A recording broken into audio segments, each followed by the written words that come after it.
Well, Fox had their last race Thank God. of the year yesterday. Clint Boyer wasn't there. Clint Boyer wasn't there, and I enjoyed the hell out of it. Yeah, I mean, It was the best race broadcast of the year. Yeah, well, it sounds like Clint had some personal issues going on, Yeah, so that's they why I said. wasn't there.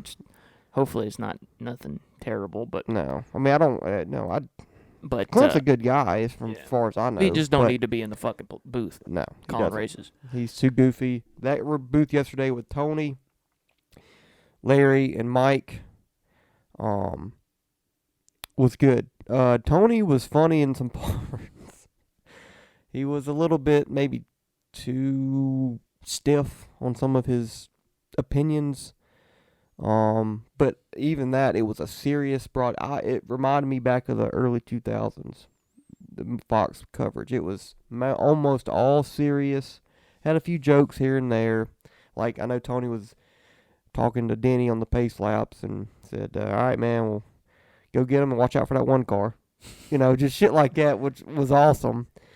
And funny. Which is, you need a NASCAR broadcast, but you don't need Clint Boyer's, all right, boy, how to hanging in? How you doing? Hold the pretty wheel. Hold the pretty wheel over here. How's it going? What you gonna do? Keep this track position or whatever.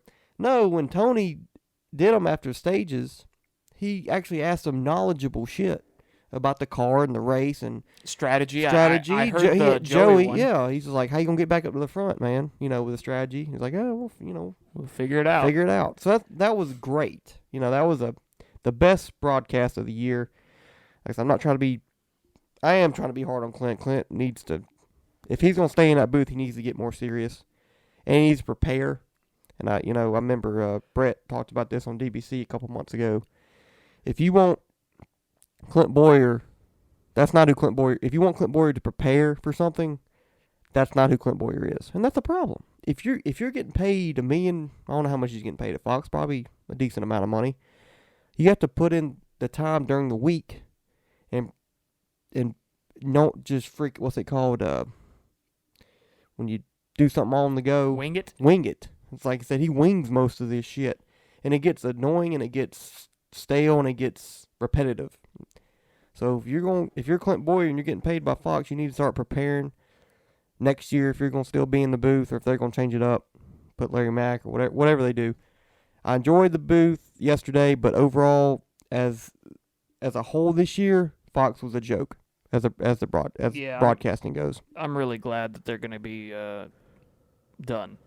I like Mike Joy, but really... He's getting old. He's starting to make a lot of mistakes. Like, he made a couple mistakes yesterday. I'm like, bro. I think we might have heard the last of him. No, I think he would announce it yesterday if that was his last year. I think next year will be his last year. You think so? Possibly. Yeah. Well, you're probably right, but... yeah, I'm excited for NBC. I know you don't like Jeff Burton, but I love Jeff Burton. No, I don't like Rick Allen. I don't like Rick Allen either, but the rest... If they could get rid of Rick Allen and fucking Steve Letarte. See, I like Steve. You don't like Steve. Steve's a fucking retard. All right. But I love Dale. I love Dale. And I love Jeff. But it's gonna be better than Fox. Yeah. It'll be more serious. I hope. It will. I mean, they have to have seen all the backlash that Fox has gotten this year from all this shit. All I want is a fucking interview in Victory Lane. That's it. I want to see the Victory Lane. At least see the Victory Lane. Do you know why they started doing that? Time. Yeah, time. Because the races are going longer, more cautions, and less TV time that NASCAR gets because the sport has declined. Now it's it's evened out the past couple of years, but when the race goes 3.5, 4 hours and it's only scheduled for 3 hours, you can't wait for them to get in Victory Lane and get all the things set up and all that stuff. You can't do it. Just, hey, park it right here on the front stretch on the Victory Lane, grab your checker flag, we're going to interview and get the fuck out of here. Yep. So, I wish it would come back, but I don't see that happening anytime soon. I don't know. Unless they make these races shorter, then you can do it, but that'll be in the cards maybe. Or they could just go back to having a fucking post-race show, which is what they used to have. But you got to have a speed channel. I miss the speed channel. I do too. But I'm excited for NBC. They just need to get rid of Rick Allen and put in Alan Bestwick. The final nail. No, or the don't nail in the final coffin. No, I'll take him. I'll take Rick Allen over fucking Marty Reed any day of the week. Aggressive goes around. That's better than fucking nail in the final coffin or whatever the fuck he said. But Fox. Oh, Jesus is my Lord and Savior. Yeah, Fox needs to get more serious next year. So maybe take Clint out or tell Clint to get more serious. I don't know how you work it. Put Jamie in the booth with Larry. I'd be good with that. Jamie, baby. And Mike Joy for one last hoorah. And then you're going to put Double A in there in 2 years. Adam Alexander. They need to put Michael in there. To be the main guy? Yeah. Oh, God. That would go over swimmingly. Yep. But now you brought up the Speed Channel. You remember back in the day, Sundays were all NASCAR. You woke up in the morning, you turned on fucking NASCAR race day presented by Home Depot. Yep. And you would watch that for 3 hours. And then you would go to Johnny Roberts, Kenny Wallace, and Spencer. Yeah, sometimes. There's also Kyle Petty on there. Petty was in there sometimes. But so you go from that, and then you turn from the Speed Channel to go. You'd go to Fox, and you'd watch an hour of the pre-race show on Fox. So that's already 4 hours, and you ain't even watched the race yet. And then you had a 4-hour race. You had 8 hours, and then you had the hour post-race show on Speed Channel. So that's what, fucking 9-10 hours of racing. Then you had the wind tunnel. With Dave Despain. Which he didn't talk. He did talk NASCAR, but it was kind of motorsports in general. Yeah, which was a good show. It was. But It was. they don't do shit like that no more. Nope, NASCAR is not that popular. And there's more shit to do now, so you can't really keep people's attention for that long. I miss it, though. It was awesome.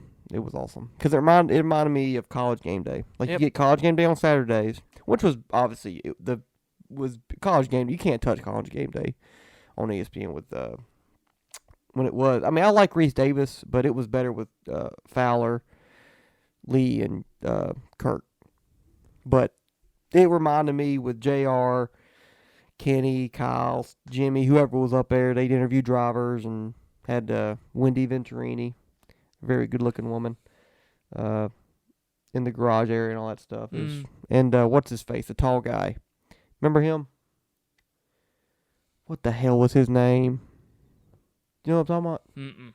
Tall white guy who did a lot of the post-race stuff. You telling me there was a white guy working in NASCAR? Yes. Surprisingly, right? Surprising, right? I have no idea. I can't remember his name, but he was the other reporter with Wendy. So those are good times. But Fox needs to get back to that type of way. Obviously, they don't have like all that shit they can do back then, but get back to more serious stuff because NASCAR needs to be taken more seriously. Look at F1; it's getting popular, and I don't think they ever chuckle during a race. Maybe not that serious because it is blue collar boys, Southern sport. You need a little bit of twang, Southern dang in there, but don't be as goofy as they've been the past couple of years. So. Yeah. What's up, Highline Nation? Did you enjoy that video? Well, make sure to subscribe to this channel, and if you want the full version of each episode, download the Spotify app and find the Highline and give us a follow, as well as follow us on Instagram for more behind-the-scenes content. Stop beating around the bush.